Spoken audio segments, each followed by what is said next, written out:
Hello दोस्तों, welcome to PIT teacher classes. मैं विकास किशोर कौशल आप सभी का स्वागत करता हूं।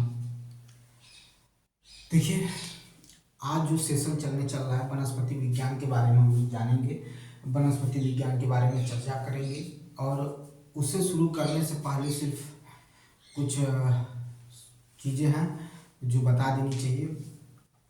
आप एक बार जितने लोग हैं, रेलवे का जितना भी previous year paper question paper है, एक बार जरूर क्वेश्चन उठाकर देख लीजिए कि जो चीज़ मैं पढ़ा रहा हूँ, जो चीज़ मैं आपको बता रहा हूँ, वो कितना मैच कर रहा है, कितना वो का मतलब उपयोगी है आपके लिए, उसको जरूर चेक कर लीजिएगा। दूसरी चीज़, कहा जाता है कि आपने जो वक्त बिताए हैं, हर एक वक्त जो होता है बहुत कीमती होता है। आपके सामने एग्जाम है, समय कम है, कंपटीशन ज़्यादा है, तो आप सिर्फ एक ही चीज़ पर डिपेंड मत रहिए। आप मेरा क्लास ले रहे हैं, जो भी ले रहे हैं लेते रहिए, साथ में अपनी भी तैयारी, जो भी अलग विषय हैं दूसरे विषय, उनको भी बराबर समय देते रहिए। और ख़ास तौर से ये कहना चाहूँगा कि समय बहुत कम है और जिस हिसाब से भर्तियाँ निकल रही हैं बहुत बुरा हालत है। तो ध्यान में देते हुए पढ़िए, मेहनत करिए। एक जितना प्रयास मुझसे हो सकता है, जितनी जानकारी मैं दे रहा हूँ, आप भी कलेक्ट करिए, आप भी लीजिए और पूरा तैयार करके रखिए, क्योंकि आपके पास समय कम है। ठीक है, वक्त कब बीत जाएगा पता नहीं चलेगा। ठीक है, तो जितनी चीज़ें हैं पढ़ते रहिए, लगातार लगे रहिए। Previous year question paper solve करिए, चाहे वो मैथ हो, चाहे रीजनिंग हो, चाहे जो भी आपका पूरा एक एसएसटी बना के दिया गया है, वो साइंस है, जनरल साइंस है, जीएस है, जीके है, सब पढ़ते रहिए। छोड़ना कुछ नहीं है, आपको पढ़ना पूरी तरह से है। और सबसे बड़ी बात यह है कि हर चीज़ का एक जोड़ तोड़ है प्रैक्टिस। जितना हो सके उतना प्रैक्टिस करिए, चाहे वो साइंस हो, चाहे रीजनिंग हो, चाहे मैथ हो, चाहे जीके हो, चाहे करंट अफेयर हो। जितना प्रैक्टिस करेंगे, जितना उसको रिवाइज करेंगे, वो उतना ही मजबूत होता जाएगा। इसी क्रम में आज हम लोग पढ़ेंगे वनस्पति विज्ञान के बारे में। ठीक है, या पादप जगत भी कहा जाता है। ठीक है, तो इसमें अगर हम बात करें कि वनस्पति विज्ञान को क्या पढ़ना है, क्या छोड़ना है, कितना तैयार करना है, सारी चीज़ें आपके सामने हम चर्चा कर देते हैं। ठीक है, तो देखिए, विभिन्न प्रकार के जो पौधे होते हैं, पेड़ होते हैं, इन सभी को मिलाकर एक कहा जाता है कि वनस्पति विज्ञान का निर्माण होता है या वनस्पति विज्ञान कहा जाता है। ठीक है, अगर हम कहा जाए कि वनस्पति विज्ञान के जो जनक हैं वो कौन है, तो हम कह सकते हैं कि वनस्पति विज्ञान के जनक थियोफ्रेस्टस हैं। कौन है? थियोफ्रेस्टस हैं वनस्पति विज्ञान के जनक। मैंने क्या कहा? वनस्पति विज्ञान के जनक थियोफ्रेस्टस हैं। कौन है भाई? थियोफ्रेस्टस हैं, वनस्पति विज्ञान के जनक हैं।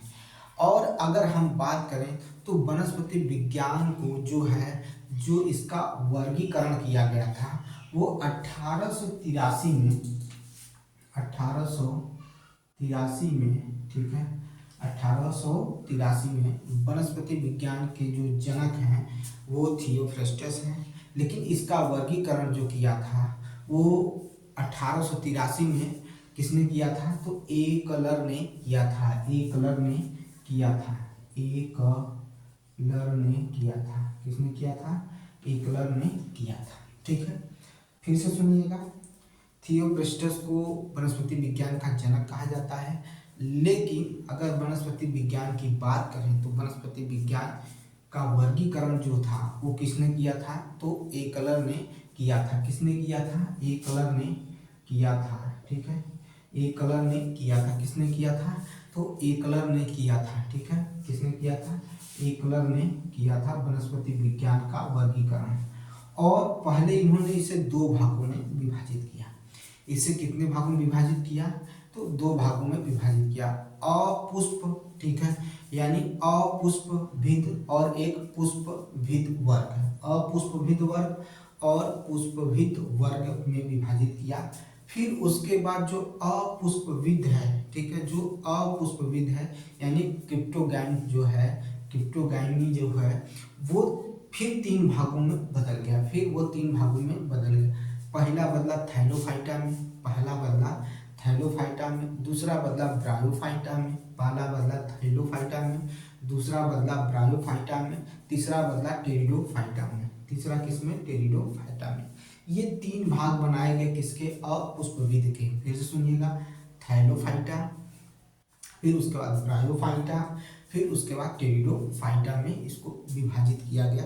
किसकी बात कर रहे हैं हम, तो अपुष्पविद के बारे में बात कर रहे हैं, अपुष्पविद के बारे में चर्चा कर रहे हैं। ये तो हो गया आपका, किसकी बात कर दिए, अपुष्पविद की बात कर दिए। अब अपुष्पविद के बाद छोड़कर अगर हम बात करें तो पुष्पविद जो है, पुष्पविद वर्ग जो है, ठीक है, उसमें भी दो भागों में बांटा गया है। एक होगा आपका नग्न बीजी, ठीक है, क्या होगा आपका, नग्न बीजी होगा, और एक होगा आवृत बीजी होगा। एक नग्न बीजी और एक आवृत बीजी होगा। ये दो भागों में से बांटा गया, फिर इसके उपभाग निकल के आए। इन उपभागों के बारे में हमें चर्चा करनी है, इनको पढ़ना है, इनके बारे में एकदम विस्तृत जानकारी हमको लेनी है। तो हम लोग शुरू करते हैं। पहले तो हम लिख सकते हैं कि जो पादप जगत यानी वनस्पति विज्ञान के जो जनक हैं थियोफ्रेस्टस हैं। कौन है, थियोफ्रेस्टस हैं, ठीक है, इसको लिख लीजिएगा। वनस्पति विज्ञान के कौन जनक है, थियोफ्रेस्टस हैं। लेकिन अगर पादपों का वर्गीकरण किया जाए तो पादपों का वर्गीकरण यानी जो प्लांट का क्लासिफिकेशन है उसको देखा जाए तो उसे करने वाला कौन था, तो 1883 में कौन था, एकलर था। कौन था, एकलर था, ठीक है। तो हम लिख सकते हैं classification of plants, classification of plants, ठीक है, वो क्या है, तो क्लासिफिकेशन ऑफ प्लांट्स जो है वो कौन किया है, तो एकलर ने किया है। कौन किया है, एकलर ने 1883 में मुख्य दो भागों में तथा इन दो भागों को 5 उपभागों में बांटा गया है। 5 उपभागों में बांटा गया है, ठीक है। दो, फिर से सुनिएगा, एकलर को 1883 में मुख्य दो भागों में तथा दो भागों को 5 उपभागों में किसने बांटा था, तो एकलर ने बांटा था, 1883 में बांटा था, ठीक है। यहाँ तक आपको बात समझ में आ गई होगी, क्योंकि बहुत आराम से चल रहे हैं, चर्चाएं धीरे धीरे हो रही हैं। समझना आपको है, पढ़ना आपको है, तो जिस तरह से भी समझ में आए उसको समझिए और उसको हम लोग करेंगे, ठीक है। तो अब चलते हैं, इसको बांटते हैं, classification of plants, classification of plant, ठीक है, क्लासिफिकेशन ऑफ प्लांट को हम लोग अब बांटेंगे और देखेंगे, ठीक है। देखिए,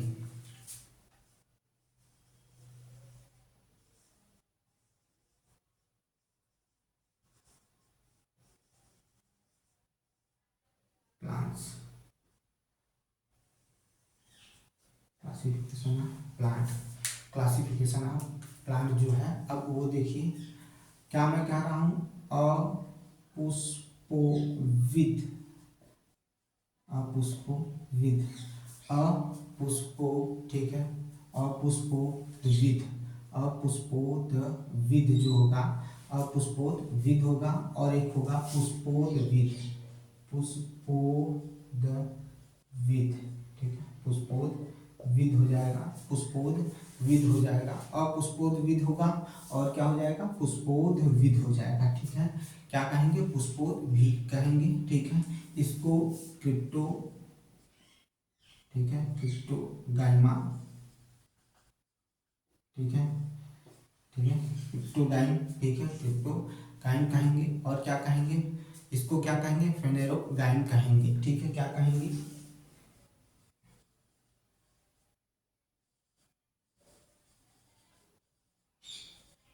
ठीक है, ये कहा जाएगा। ठीक है, अपुष्पोद्भिद और पुष्पोद्भिद जो है, पुष्पोद्भिद जो है, अपुष्पोद्भिद तीन भागों में बांट दिया जाएगा, तीन भागों में बांट दिया जाएगा, थैलोफाइटा, ब्रायोफाइटा, ठीक है, टेरिडोफाइटा में। फिर से सुनिएगा, इसको तीन भागों में बांटेंगे, इसको दो भागों में बांटेंगे। तो इसके तीन भाग जो होंगे वो देख लीजिए, इसके तीन भाग देखिए, इसके तीन भाग देखिए जो है वो देख लीजिए, और इसके दो भाग देख लीजिए। ठीक है, इसके दो भाग देख लीजिए। तो इसके कितने बोले, दो तीन भाग हैं। तो पहला है क्या है, थैलोफाइटा। क्या है पहला, थैलोफाइटा है। ठीक है, पहला क्या है, थैलोफाइटा है। ठीक है,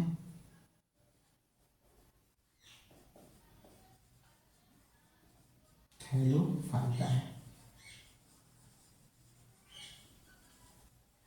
थैलोफाइटा है।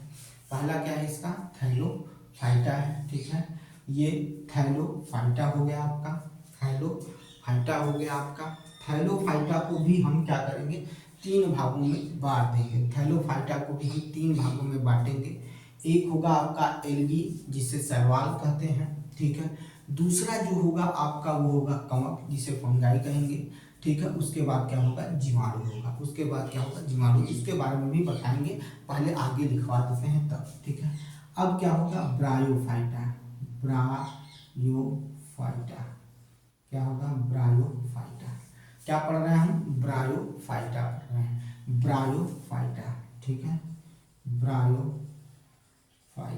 ठीक है, ये क्या हो गया, ब्रायोफाइटा हो गया, ब्रायोफाइटा हो गया। फिर क्या है, टेरिडोफाइटा, टेरिडोफाइटा। क्या है, टेरिडोफाइटा है, टेरिडोफाइटा है। क्या है, टेरिडोफाइटा है, टेरिडोफाइटा, टेरिडोफाइटा, टेरिडोफाइटा। ये हो गया आपका टेरिडोफाइटा हो गया। ठीक है, टेरिडोफाइटा हो गया। ठीक है, टेरिडोफाइटा हो गया। अब आपका क्या आता है, ध्यान से देखिएगा। अब इसको हम क्या करेंगे, तीन भागों में बांटेंगे। अगर दिखाई देगा ठीक, नहीं तो थोड़ा सा स्क्रीन को चेंज करेंगे। लेकिन आप यहाँ देख लीजिए, इसके तीन पार्ट होंगे, इसके तीन पार्ट होंगे। पहला शैवाल, पहला क्या है, शैवाल है, शैवाल। हमने क्या कहा, शैवाल। पहला क्या है आपका, शैवाल है। ठीक है, पहला क्या है, अलगी यानी शैवाल है। दूसरा क्या है, कवक है, जिसे फंगाई कहेंगे। ठीक है, क्या है, कवक है, जिसे क्या कहेंगे, फंगी कहेंगे। ठीक है, फिर क्या है, जीवाणु है, जीवाणु है, जिसे बैक्टीरिया कहेंगे। ठीक है, बैक्टीरिया कहेंगे। क्या कहेंगे, बैक्टीरिया कहेंगे। क्या कहेंगे, बैक्टीरिया कहेंगे। अब इसमें आ जाते हैं भाई, इसको देख लीजिए, इसको देख लीजिए। ठीक है, अगर दिखाई नहीं देगा तो फिर आगे देखते हैं। ठीक है, पहले इसको इधर कर लीजिए, ऐसे कर लेंगे, ठीक रहेगा। इसमें क्या है, पहला है इसका, इसका नग्न बीजी, नग्न बीजी। ठीक है, नग्न बीजी होगा। क्या होगा, नग्न बीजी हो जाएगा। ठीक है, नग्न बीजी हो जाएगा, जिसे जिम्नोस्पर्म कहते हैं। क्या कहते हैं, जिम्नोस्पर्म कहते हैं, जिम्नोस्पर्म कहते हैं। फिर उसके बाद क्या होगा, आवृत बीजी होगा, जिसे एंजियोस्पर्म कहेंगे, एंजियोस्पर्म कहेंगे, एंजियोस्पर्म कहेंगे। ठीक है, तो नग्न बीजी को जिम्नोस्पर्म। ठीक है, जिम्नो, ठीक है, जिम्नोस्पर्म। ठीक है, जिम्नोस्पर्म होगा। क्या होगा, जिम्नोस्पर्म होगा। ठीक है, जिम्नोस्पर्म होगा। फिर क्या होगा, नग्न बीजी हो गया। फिर आवृत बीजी, मैंने दूसरा क्या बताया, आवृत बीजी, आवृत बीजी। ठीक है, आवृत बीजी। ठीक है, क्या बताया, आवृत बीजी, जिसे एंजियोस्पर्म कहते हैं, एंजियोस्पर्म कहते हैं, एंजियोस्पर्म कहते हैं, एंजियोस्पर्म कहते हैं, यानी आवृत बीजी एंजियो स्पर्म कहते हैं। ठीक है, देख लीजिए, अगर न दिखाई दे रहा हो तो मैं स्क्रीन को थोड़ा सा आपके लिए अब क्लियर दिखाई दे रहा होगा। अब आपको क्लियर दिखाई दे रहा होगा मेरे हिसाब से। फिर से देख लीजिए, अभी इसमें भी बटेगा, वो मैं बता देता हूँ। ठीक है, पहले इतना तो देख लीजिए। ठीक है, क्योंकि ये जो है आवृतबीजी 2 भागों में फिर बट जाएगा, ये 2 भागों में फिर बटेगा। ठीक है, ये 2 भागों में फिर बटेगा। एक होगा, एक बीजपत्री होगा और द्विबीजपत्री होगा। एक बीजपत्री और द्विबीजपत्री हो जाएगा। ठीक है, देखिए क्या कह रहा हूँ, एक बीजपत्री, एक बीजपत्री। ठीक है, मोनोकोट और द्विबीजपत्री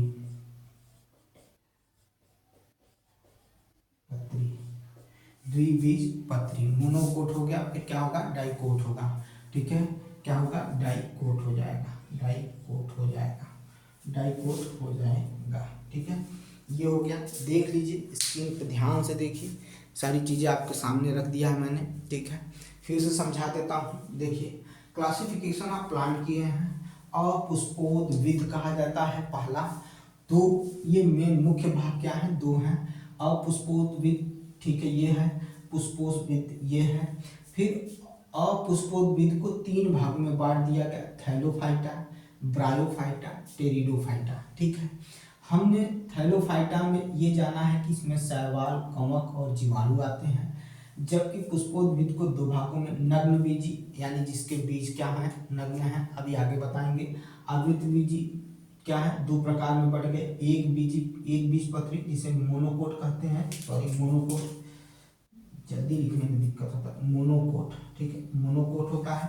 ठीक है, उसका द्विबीजपत्री जो हो गया, डाइकोट हो गया। ये आपका ये पूरा स्ट्रक्चर है वनस्पति का। ठीक है, वनस्पति विज्ञान का क्या है। अब हम क्या करेंगे भैया, इसको उठाएंगे और इसको पढ़ेंगे, इसको उठाएंगे और इसको पढ़ेंगे, और बहुत ही डिटेल से पढ़ेंगे, अच्छे से पढ़ेंगे, पूरी जानकारी लेंगे इसकी। ठीक है, फिर उसके बाद धीरे धीरे आगे बढ़ेंगे, और ये हो सकता है क्लास थोड़ी सी लंबी हो। ठीक है, तो लगिए और मेरे साथ मेहनत करिए, ताकि आपका जो भी संघर्ष है या जो भी आपने ठाना है वो पूर्ण हो। ठीक है, तो जितने भी देखते हैं उनको धन्यवाद, और प्रयास करूँगा कि हमेशा सुधार पर ही रहें, हमेशा आगे ही रहें, कभी भी पीछे की तरफ नहीं देखना है। जो बीत गया जो सो बीत गया, अभी आगे का फ्यूचर है, आगे के फ्यूचर के बारे में सोचिए और उसी के लिए लड़ाई करिए। ठीक है, तो चलिए शुरू करते हैं आज का पहला जो, अब इसके बाद जो शुरू होगा उसके बारे में देखते हैं। ठीक है, अब उसके बारे में देखते हैं। अपुष्पोद्विद, ठीक है, पौधा, अपुष्पोद्विद पादप या अपुष्पोद्विद पौधा। ठीक है, क्या कहा जाता है, अपुष्पोद्विद। देखिए, ये बार बार मेरे दोहराने या बार बार बोलने का सिर्फ यही चीज़ है कि आपको चीज़ें एकदम लर्न हो जाए। मेरा सिर्फ एक ही प्रयास रहता है कि मैं जो सिखाना चाहता हूँ आपको क्लास में ही आप सीख के जाएं, आपको ज़्यादा मेहनत या ज़्यादा मतलब चीज़ें प्रयास न करनी पड़े, आपको अच्छे से समझ में आ जाए।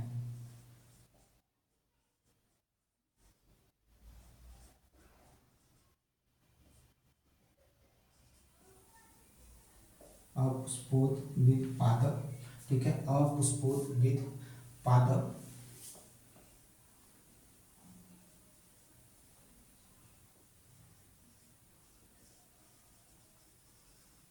ठीक है, अपुष्पोद्विद पादप। ठीक है, ठीक है, पादप। अब ध्यान से सुनिएगा इसके बारे में, पहले हम लोग इस पर खूब चर्चा करेंगे।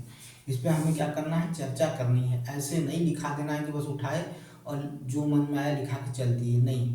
ध्यान से हम इसके बारे में चर्चा करेंगे, फिर उसके बाद इसमें आगे बढ़ेंगे, फिर उसके बाद क्या करेंगे, इसे हम पढ़ेंगे। ठीक है, तो अपुष्पोद्विद के बारे में पहले सुनेंगे, फिर उसके बाद हम लोग क्या करेंगे, आगे बढ़ेंगे। देखिए, ये जो पौधे होते हैं, इस तरह के जो पौधे होते हैं, ठीक है, इस वर्ग के जो पौधे होते हैं, इनमें आपको पुष्प और बीज नहीं देखने को मिलेंगे। ठीक है, इस तरह के पौधों में पुष्प और बीज नहीं देखने को मिलेंगे।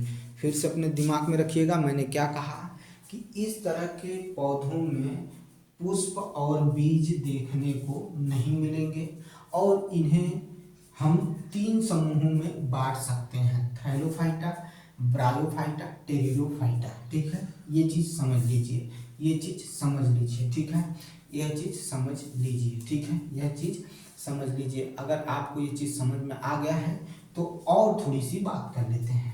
हमने कहा इसमें बीज नहीं पाए जाएंगे, हमने कहा इसमें बीज नहीं पाए जाएंगे, पुष्प नहीं पाए जाएंगे। और सुनिएगा ध्यान से, इसमें जड़, तना, पत्ती में भी विभाजन देखने को नहीं मिलेगा। ठीक है, इस वर्ग के पौधों में जड़ नहीं देखने को मिलेगा, तना नहीं देखने को मिलेगा, पत्तियां नहीं देखने को मिलेगा, बीज नहीं देखने को मिलेगा, पुष्प नहीं देखने को मिलेगा। ठीक है, ये समझ में आई बात? इतना मैं जरूर लिखवाऊंगा, फिर उसके बाद बोलूंगा कि मैं क्या लिखवा रहा हूं। इस प्रकार के पादप के इस प्रकार के पादप में बीज तथा पुष्प नहीं पाए जाते हैं, पुष्प नहीं पाए जाते हैं, तथा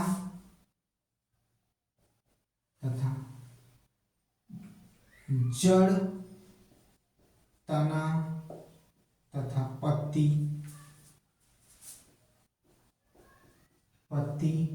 में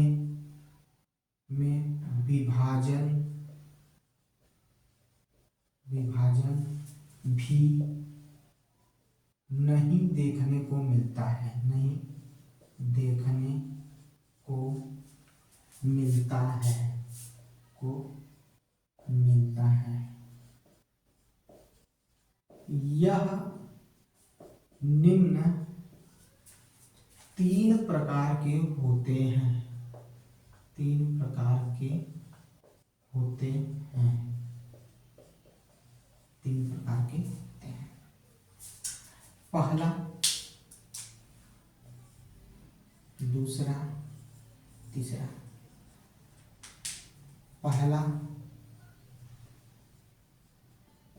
थैलोफाइटा,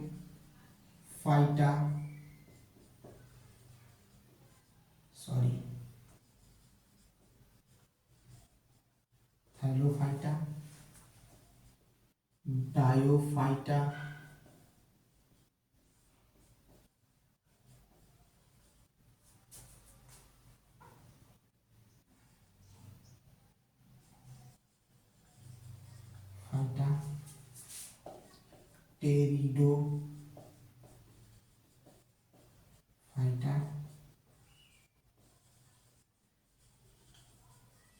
टेरिडोफाइटा, क्या बोला? टेरिडोफाइटा। ठीक है, टेरिडोफाइटा। ठीक है, टेरिडोफाइटा। ये 3 इसमें देखने को मिलता है, ये 3 विभाजन इसमें देखने को मिलता है, थैलोफाइटा, ब्रायोफाइटा और टेरिडोफाइटा। ठीक है, ये 3 विभाजन देखने को मिलता है। अब इसी में से हम थैलोफाइटा को उठाएंगे और इसका हम क्या करेंगे, अब अध्ययन करना शुरू करेंगे। थैलोफाइटा में क्या देखने को मिलता है, सारी चीजें जानेंगे। ये इतने का स्क्रीनशॉट ले लीजिए, पहले, तब आगे की तरफ बढ़ा जाए। ठीक है, देखिए, कहते हैं कि इश्क है तो जताते क्यों नहीं, इश्क है तो जताते क्यों नहीं, मेरी कामयाबी पर अगर तुम्हें शंका या आशंका हो, मेरी कामयाबी पर अगर तुम्हें शंका या आशंका हो तो मुर्शिद मेरी मंजिल बहुत दूर है, मुर्शिद मेरी मंजिल अभी बहुत दूर है, तो इस दिल से निकल जाते क्यों नहीं। तो कहने का मतलब ये है कि पेशेंस बना के लगे रहिए, ठीक है। जिसको आना होगा वो आएगा, जिसको रुकना होगा वो रुकेगा, और जिसको जाना होगा आप रोक कर भी नहीं रोक पाएंगे, वो जाएगा। बस अपने रिजल्ट पर, अपनी मंजिल पर, अपने टारगेट पर ध्यान बनाए रखिए। अपना दिल, दिमाग और निगाहें सारी मंजिल पर ही होनी चाहिए। जिसको आपसे प्रेम होगा, जिसको आपके अंदर रुचि होगी, जिसको लगेगा कि नहीं ये इंसान बेहतर है, वो आपका इंतजार करेगा, वो आपके लिए रुकेगा और आपका साथ देगा आपकी कामयाबी के लिए, ठीक है। क्योंकि हर कोई श्रद्धा जैसा नहीं होता है कि मनोज जैसे लोग को आईपीएस बना दिया जाए। ऐसी लड़कियां नहीं होती हैं और ऐसे लड़के नहीं होते हैं। लेकिन अगर आपके अंदर काबिलियत है तो जरूरी नहीं है कि सबको श्रद्धा की जरूरत पड़े। लगे रहिए, पढ़िए, मेहनत करिए, जरूर मंजिल मिलेगी। तो ये चीज हो गया, आपको मैंने दिखा दिया कि अपुष्पोद्भिद जो होता है ये इस तरह का आपको देखने को मिलेगा, ठीक है। अब अपुष्पोद्भिद में हम थैलोफाइटा के बारे में पढ़ने चल रहे हैं, ठीक है। थैलोफाइटा को हम जानेंगे। थैलोफाइटा में 3 चीजें हमें पढ़ना है। एक पढ़ना है शैवाल, दूसरा कवक पढ़ना है, तीसरा जीवाणु पढ़ना है, ठीक है। ये 3 चीजें हमें पढ़नी है, ठीक है। ओह, लाइट चली गई, 2 मिनट रुके, लाइट आ जाती है। चलिए दोस्तों, लाइट आ गई। देखिए ये हो गया आपका, ठीक है। अब आगे चलते हैं। अब हम उठाएंगे थैलोफाइटा को और इसी को हम लोग क्या करेंगे, एकदम डिटेल से पढ़ेंगे, क्योंकि इसके भी क्या है, 3 उपभाग हैं, ठीक है। चलिए आइए देखते हैं थैलोफाइटा के बारे में।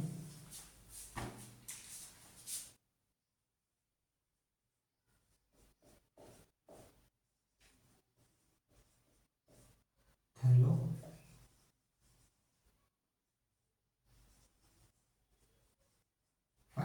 थैलोफाइटा के बारे में जानेंगे। थैलोफाइटा में क्या होता है, क्या नहीं होता है, ध्यान से सुनिएगा।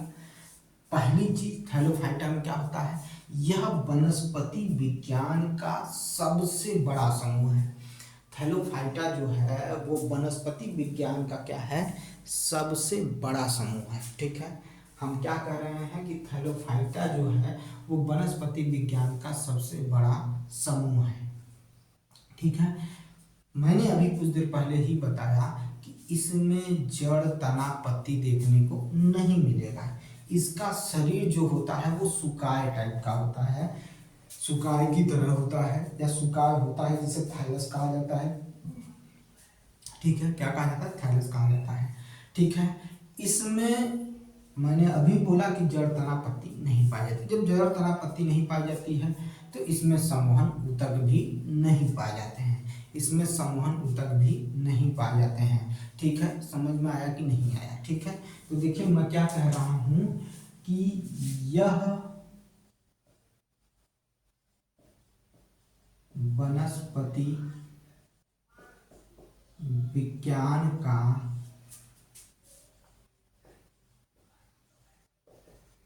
सबसे बड़ा समूह है। यह वनस्पति विज्ञान का सबसे बड़ा समूह है। इस समूह के पादपों का शरीर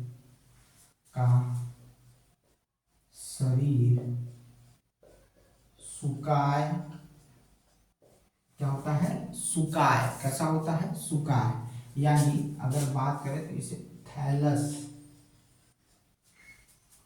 होता है। इसमें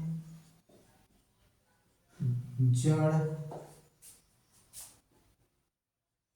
तना तथा पत्ती नहीं होते हैं, नहीं होते हैं। जड़, तना, पत्ती नहीं होते हैं, जड़, तना, पत्ती नहीं होते हैं। और एवं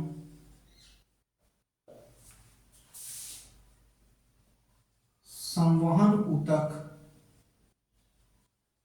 ऊतक भी नहीं पाए जाते हैं।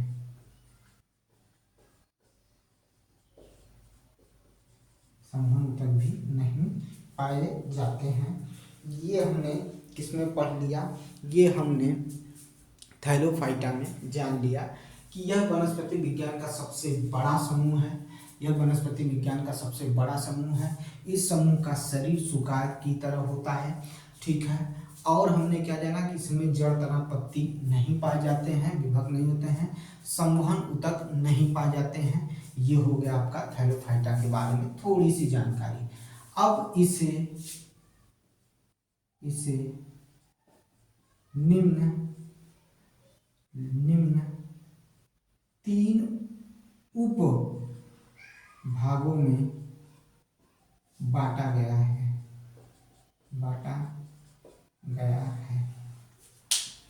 3 उपभागों में बांटा गया है। तीसरा बार बार लिखा रहा हूं ताकि आपको तैयार हो भाई। शैवाल, क्या? शैवाल, ठीक है, शैवाल। दूसरा कवक,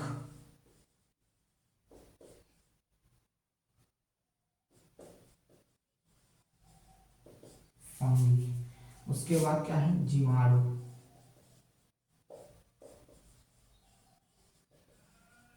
बैक्टीरिया, ठीक है। ये 3 उपभागों में इसको बांटा गया है। अब हम यहाँ से उठाएंगे शैवाल को और शैवाल के बारे में पढ़ेंगे, ठीक है। ये चीज समझ में आ गई होगी, स्क्रीनशॉट जरूर ले लीजिएगा, ठीक है, स्क्रीनशॉट जरूर ले लीजिएगा, ठीक है।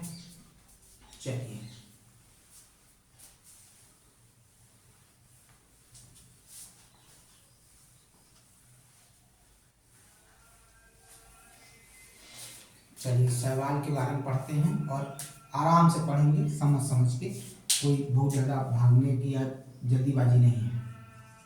शैवाल, ठीक है, ठीक है। अलगी सुनिए, शैवाल के बारे में सुनिएगा ध्यान से। इसमें क्लोरोफिल पाया जाता है, ठीक है। इसमें क्या पाया जाता है?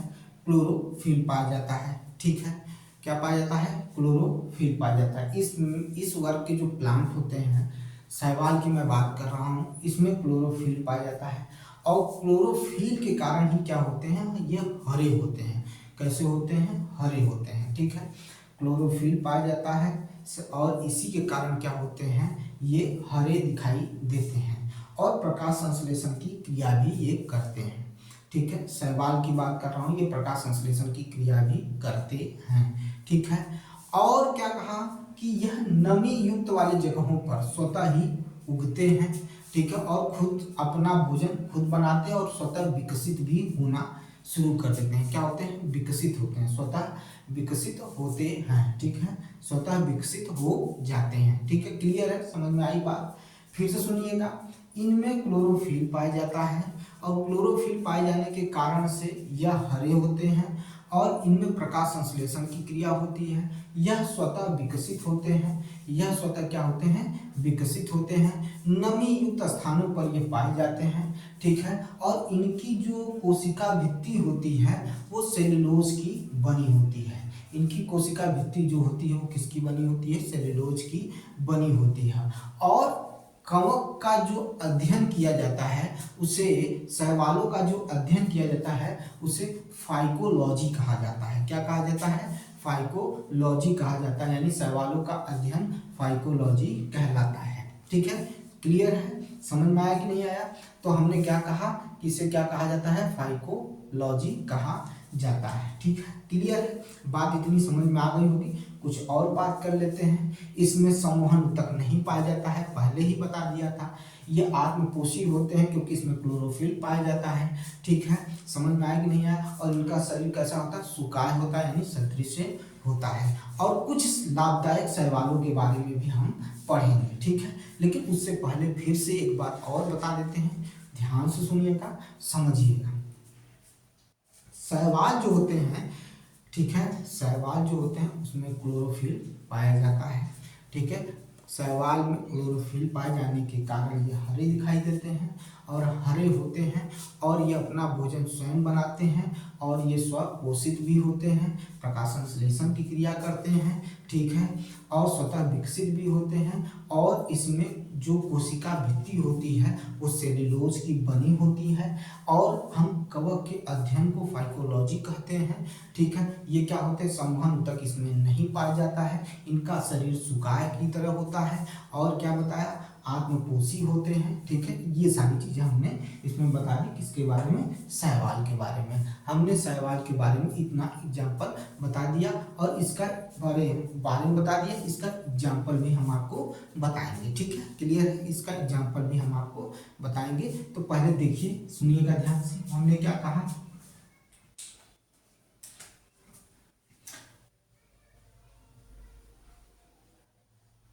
शैवाल में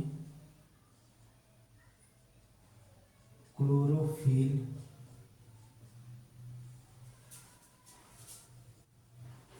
पाए जाने के कारण यह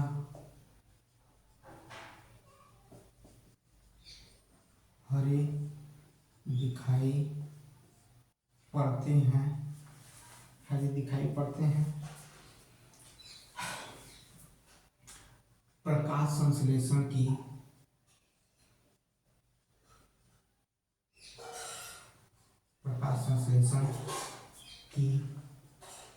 क्रिया करते हैं,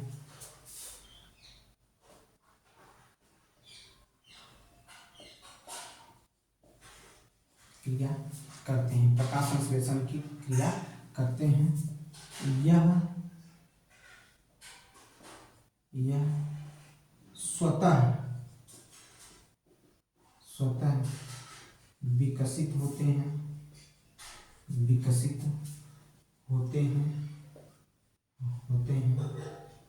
नमी वाले स्थानों पर पाए जाते हैं,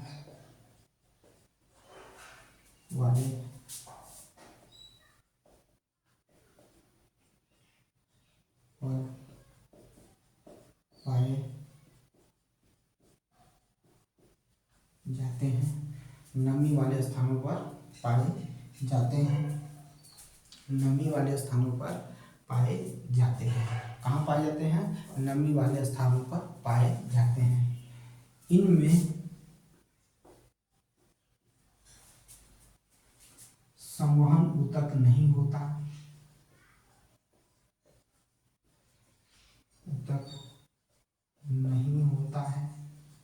संवहन ऊतक नहीं होता है, इनमें संवहन ऊतक नहीं होता है, ठीक है। और प्रकाश संश्लेषण की वजह से ये आत्मपोषी होते हैं, इसीलिए स्वतः विकसित भी होते हैं। इनका शरीर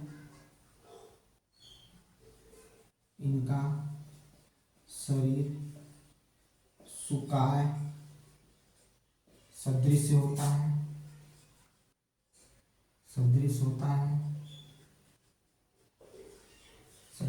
सुकाय सदृश होता है, इनका शरीर सुकाय सदृश होता है, ठीक है। ये रहे शैवाल के बारे में कुछ जानकारी। अब थोड़ा सा और इसमें जानते हैं, शैवाल के अध्ययन को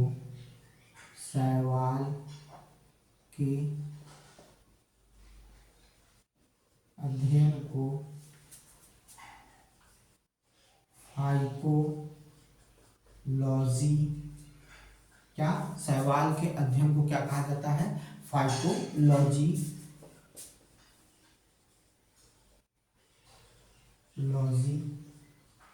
कहते हैं।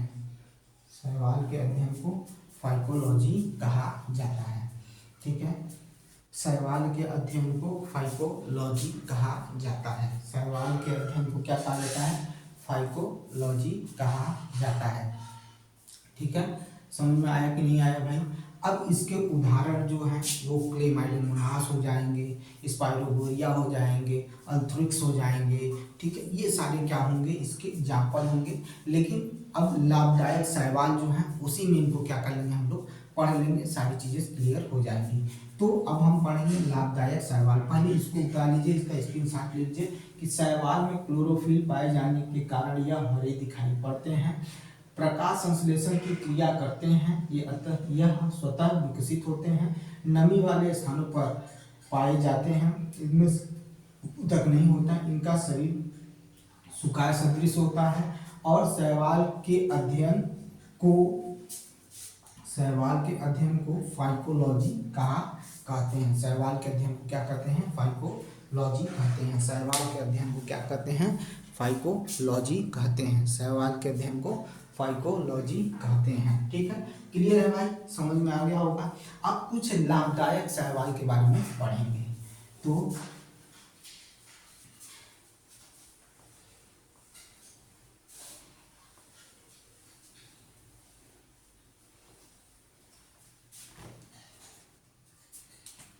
उपयोगी शैवाल,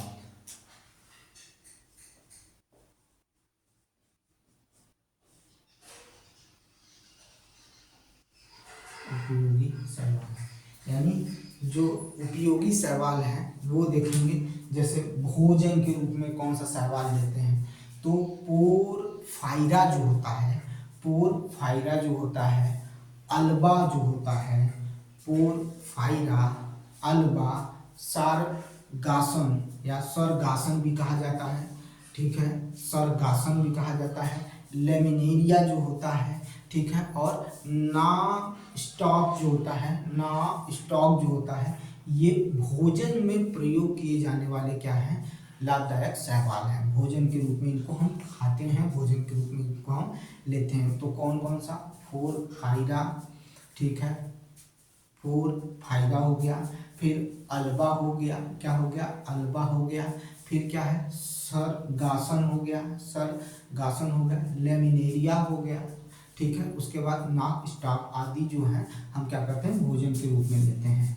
तो पहला हम लिख रहे हैं भोजन के रूप में उपयोग, भोजन के रूप में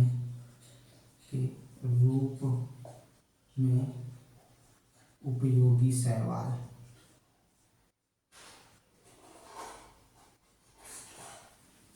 भोजन के रूप में उपयोगी शैवाल, भोजन के रूप में उपयोगी जो शैवाल है उसकी बात कर रहे हैं। भोजन के रूप में उपयोगी शैवाल जो है वो हम बताने चल रहे हैं। तो भोजन के रूप में उपयोगी शैवाल कौन है? मैंने अभी बताया फारफायरा, क्या बताया है? फारफायरा या फोरफायरा, फोरफायरा, अल्बा, क्या बताया? अल्बा, फिर क्या बताया था? लेमिनेरिया, लेमिनेरिया, लेमिनेरिया, ठीक है, लेमिनेरिया लिख दीजिए, लेमिनेरिया। फिर सरगासन, क्या बताया? सरगासन, सरगासन, फोरफायरा, फोरफायरा, अल्बा, सरगासन, लेमिनेरिया, लेमिनेरिया, और क्या बताया था? ना स्टॉक, ठीक है, ये आदि, इनको उतार लीजिए। ये रहे भोजन के रूप में उपयोगी शैवाल। भोजन के रूप में उपयोगी शैवाल जिन्हें हम क्या करते हैं?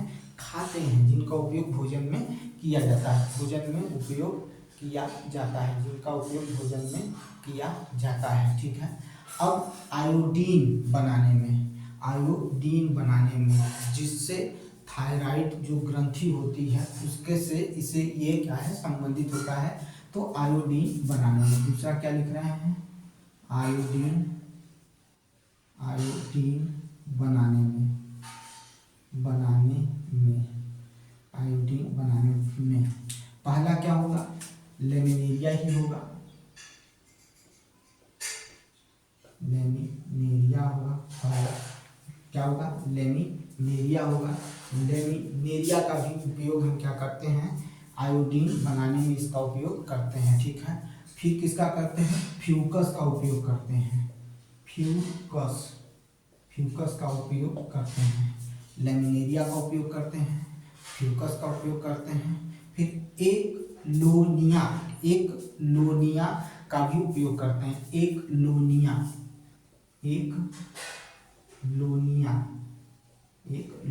का भी उपयोग करते हैं। लेमिनेरिया, फ्यूकस और एक लोनिया का उपयोग आयोडीन बनाने में किया जाता है। ठीक है, आयोडीन बनाने में किया जाता है। एकदम क्लियर रखिएगा, आयोडीन बनाने में लेमिनेरिया, फ्यूकस और एक लोनिया का उपयोग किया जाता है। अब खाद के रूप में इसकी बात कर रहे हैं। खाद के रूप में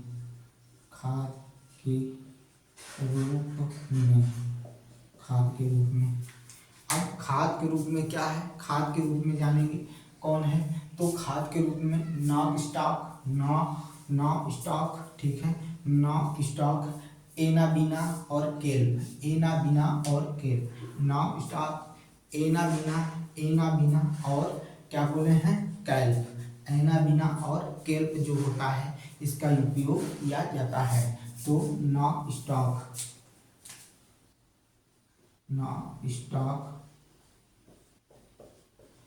एनाबीना और केल्प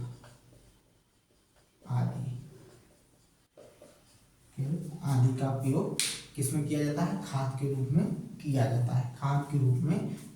जाता है। याद रखिएगा। अब क्या कर रहे हैं, औषधि के लिए जो इम्पोर्टेंट है, यानी जो दवा बनती है उसमें भी शैवाल का उपयोग किया जाता है। औषधि के लिए भी जो शैवाल का उपयोग किया जाता है उसको भी हमें क्या कर लेना है, लिख लेना है। तो औषधि के लिए क्या होता है, क्लोरेला होता है। औषधि के लिए जो हम शैवाल का उपयोग करते हैं उसे क्लोरेला कहते हैं। ठीक है, और ये क्लोरेला जो होता है वो क्लोरीन, ठीक है, नामक प्रतिजैविक, और लेमिनेरिया जो होता है वो टिंचर नामक, ठीक है, लेमिनेरिया से टिंचर आयोडीन बनाई जाती है। क्लोरेला से जो होता है क्लोरीन नामक प्रतिजैविक, जबकि लेमिनेरिया से टिंचर नामक, ठीक है, टिंचर नामक क्या आयोडीन बनाई जाती है। तो देखिए इसकी बात कर रहे हैं। तो औषधि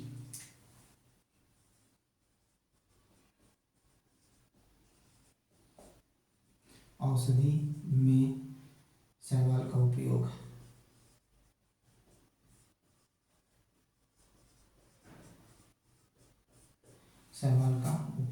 औषधि में शैवाल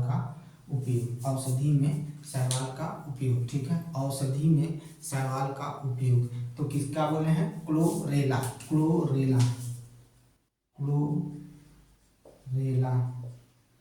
का उपयोग क्लोरीन नामक प्रतिजैविक बनाने में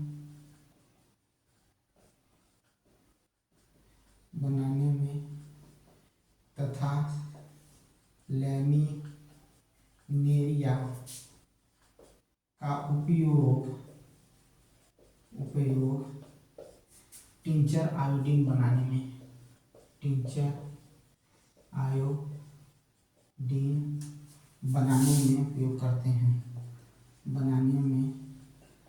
उपयोग करते हैं। टिंचर आयोडीन बनाने में उपयोग करते हैं। ठीक है, समझ में आया कि नहीं आया, ये ध्यान दे दीजिए, बहुत ही इम्पोर्टेंट है। ठीक है, ये देख लीजिए, ये हो गया आपका, ध्यान दीजिए, इसको ध्यान से देखिए। चलिए अब आगे और है, उसके बारे में जान लेते हैं। अच्छा, पहले ये क्लोरेला के बारे में जान लीजिए। ये जो क्लोरेला जो है, इस क्लोरेला का उपयोग हम अंतरिक्ष के जो अंतरिक्षयान होता है उसके केबिन में या अंतरिक्ष यान में इसको रखते हैं, उगाते हैं। वहाँ से इससे ऑक्सीजन मिलता है, जल भी मिलता है, यहाँ तक कि प्रोटीन युक्त भोजन के रूप में भी इसको क्या करते हैं, उपयोग करते हैं। किसको उपयोग करते हैं, तो इसका उपयोग करते हैं क्लोरेला का उपयोग अंतरिक्ष यान में ऑक्सीजन के लिए, जल के लिए और प्रोटीन युक्त भोजन के लिए इसका उपयोग कहाँ करते हैं? तो अंतरिक्ष यान के केबिन में इसका उपयोग किया जाता है। अंतरिक्ष यान के केबिन में इसका उपयोग किया जाता है। क्लियर है? डाउट नहीं है? कंफर्म है? चले आगे, चलिए। अब हमें पढ़ना है कमक। क्या पढ़ना है? कमक। हमने सहवाल को कंफर्म कर लिया, अब हम पढ़ेंगे कमक के बारे में।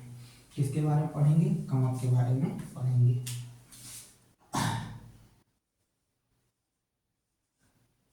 कमक थैलोफाइटा के हम उपभाग को पढ़ रहे हैं। पहला सहवाल पढ़े थे, अब कमक पढ़ेंगे। ठीक है, कमक को पढ़ेंगे। देखिए, कमक का अध्ययन करना, कमक जिसके का अध्ययन करना कमक विज्ञान कहलाता है। ठीक है, क्या कहलाता है? कमक विज्ञान कहलाता है, जिसे माइकोलॉजी कहा जाता है। क्या कहा जाता है? तो माइकोलॉजी, माइकोलॉजी कहा जाता है। माइकोलॉजी कहा जाता है। कमक विज्ञान के अध्ययन को माइकोलॉजी कहा जाता है। कमक विज्ञान के अध्ययन को माइकोलॉजी कहा जाता है। ठीक है, कमक विज्ञान के अध्ययन को क्या कहा जाता है? माइकोलॉजी कहा जाता है। कमक जो होता है वो पर्णहरित रहित होता है। ठीक है, पर्णहरित रहित होता है। ठीक है, पर्णहरित रहित होता है, उसमें पर्णहरित नहीं पाया जाता है। ठीक है, जिसका मतलब ये हो गया कि यहाँ क्लोरोफिल आपको देखने को नहीं मिलेगा। ठीक है, सकेंद्रीय होगा, सकेंद्रीय होगा। ठीक है, संवहन ऊतक रहित होगा। ठीक है, संवहन ऊतक रहित होगा। ठीक है, पर्ण रहित होगा, सकेंद्रीय होगा। ठीक है, और पर्ण रहित होगा, पर्ण रहित होगा। ठीक है, पर्ण रहित होगा और संवहन ऊतक रहित होगा। कौन होगा? कमक की बात कर रहे हैं। कमक काय लंबे होते हैं, अत्यंत महीन दिखाई देते हैं।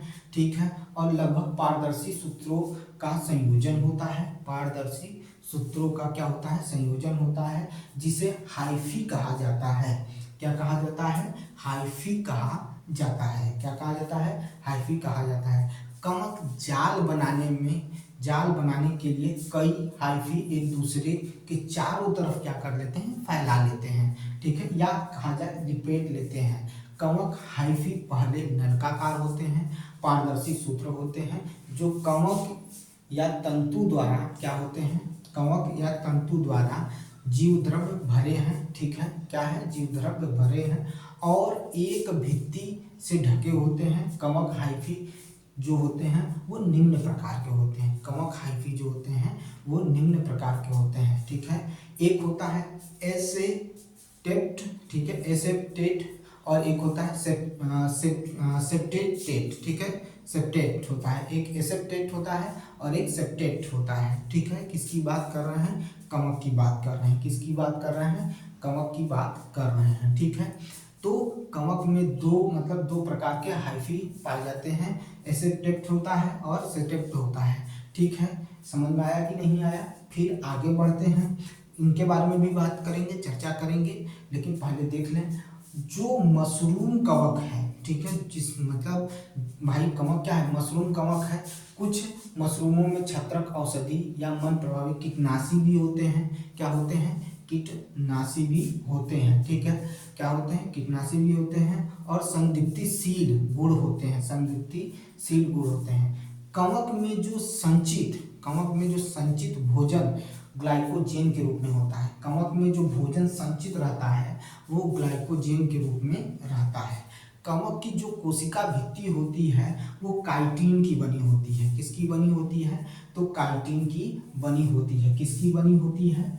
तो काइटिन की बनी होती है। कवक की जो कोशिका भित्ति होती है वो काइटिन की बनी होती है। ठीक है, स्कैरो, देखिए सैकैरोमाइसस, क्या कर रहा हूँ? सैकैरोमाइसस नामक कवक डबल रोटी के निर्माण में उपयोग किया जाता है। फिर से सुनिएगा, सैकैरोमाइसस नामक कवक का प्रयोग डबल रोटी बनाने में किया जाता है। ठीक है, कवक के जरिए पौधों में गंभीर रोग भी उत्पन्न होते हैं।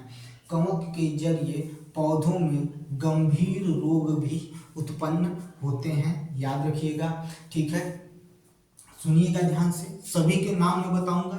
सबसे अधिक हानि रस्ट नामक जो कवक होता है उससे होता है, और एक स्मट होता है, वो भी एक तरह का कवक है। रस्ट और स्मट जो है ये दो तरह के कवक होते हैं जिससे बहुत हानि होता है। ये बहुत ही हानिकारक रोग उत्पन्न करते हैं। जो सरसों का जो सफेद रस्ट है, ठीक है, सरसों का सफेद रस्ट जो क्या करता है, सरसों को हानि पहुंचाता है, ठीक है। गेहूं का ढीला स्मट, ठीक है, गेहूं का ढीला स्मट, ठीक है।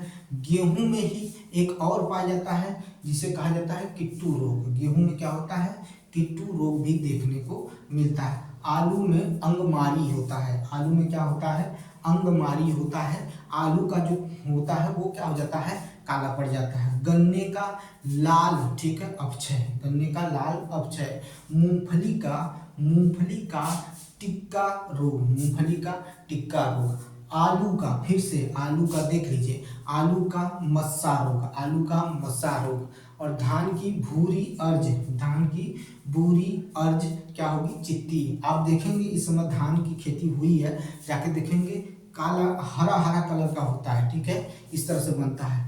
आलू का, ठीक है, पछेला अंगमारी, ठीक है, पछेला अंगमारी भी क्या है, एक तरह का कवक है। और प्रांकुरों का डैम्पिंग रोग, ये भी कवक के कारण होते हैं। ये कवक की वजह से रोग होते हैं। मनुष्यों में भी ये चीज देखने को मिलता है। जैसे जिनको दमा देखने को मिलता है उसमें एस्परजिलियस, जिसमें दमा होता है उसमें एस्परजिलियस, ठीक है, फ्यूमिगेटस जो रोग होता है वो कवक देखने को मिलता है। जिनको दमा जो होता है उसमें एस्परजिलियस, ठीक है, एस्परजिलियस जो होता है वो क्या होता है, एक तरह का कवक है जो क्या करता है, दमा के लिए होता है, ठीक है।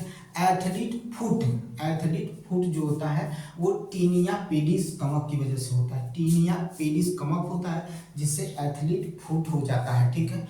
खाज जो खुजली हो जाती है, दाद जिसको कहते हैं आप, वो होता है अकेरस।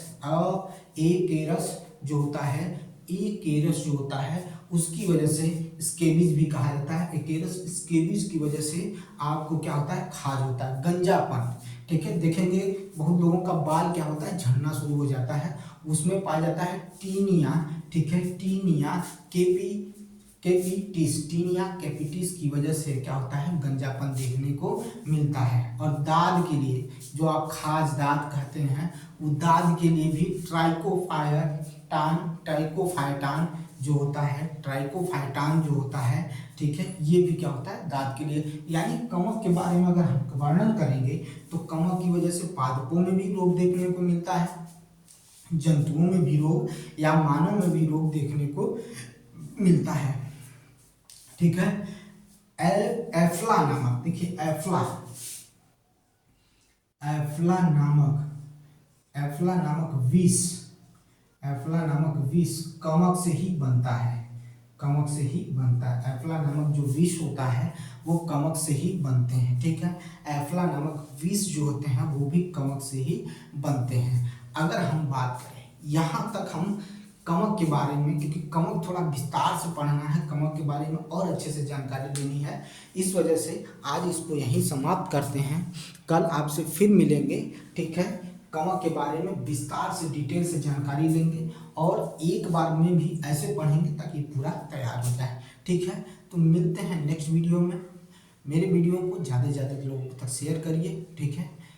धन्यवाद, नेक्स्ट वीडियो में मिलते हैं।